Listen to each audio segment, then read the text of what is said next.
ফুটপাতে তো পথচারীদেরই চলার কথা, কিন্তু দুঃখজনক হলেও নির্দিষ্ট কর্তৃপক্ষের কাছে একটা প্রশ্ন আমরা করতেই চাই। রাজধানীর ফুটপাতগুলো কি হকারদের নাকি পথচারীদের?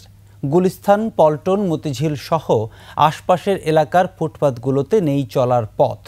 পথচারীদের জন্য নির্ধারিত এই পথ হকারদের দখলে, কোথাও আবার পুরো রাস্তা দখল করেই চলছে ব্যবসা। প্রশাসনের নাকের ডগায় এমন দখলবাজি হলেও দেখার কেউ নেই। সরেজমিনে ঘুরে এসে বিস্তারিত জানাচ্ছেন মাহতাব মিনহাজ।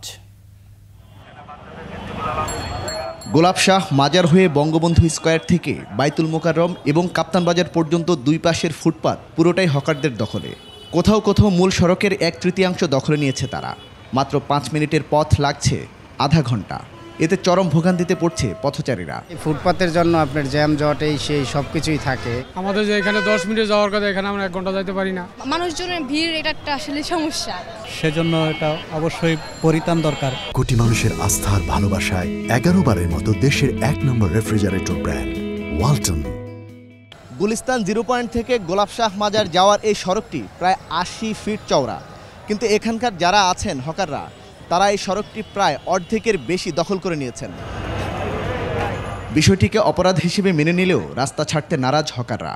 আমাদের কাছে তো আমাদের ঠিক, কিন্তু আবার পাবলিকের কাছে পাবলিকের এটা রাস্তা দখল ঠিক হয় না। তো তারপরে তো ভাই কাজ না করলে খামু কি? আমরা ন্যায্যটা বেশি 20-50 লাভ হয়, ছেলে মেয়ে কোনো মতন ডাল ভাত খাই। পুলিশ মাঝে মাঝে দৌড়ানি দেয়, আবার আসে আবার বসে। একটা ব্যবস্থা করে দেন, একবারে গোছায় কাছে বান্ধা যামুগা। এসব কিছু ঘটছে প্রশাসনের নাকের ডগাতেই। পাশেই টহল পুলিশের পাশাপাশি ট্রাফিক পুলিশ থাকলেও কাউকে কোনো পদক্ষেপ নিতে দেখা যায়নি। উল্টো এই ট্রাফিক সদস্যকে দেখা যায় তাদের কাছ থেকে পণ্য নিয়ে দরাদরি করছেন। পরে 21-এর ক্যামেরা দেখে সটকে পড়েন তিনি। এই পুলিশ সদস্য জানান, তাদের উঠিয়ে দিলে কিছুক্ষণ পর আবারও ফিরে আসেন হকাররা। জানান, হকারদের সঙ্গে এমন চোর পুলিশ খেলা প্রতিনিয়ত চলতেই থাকে এখানে। ফুটপাত উচ্ছেদ সহ রাস্তা মুক্ত করার জন্য আমরা আমাদের কার্যক্রম চালাই, তবে এটা আসলে হয়ে যাবে।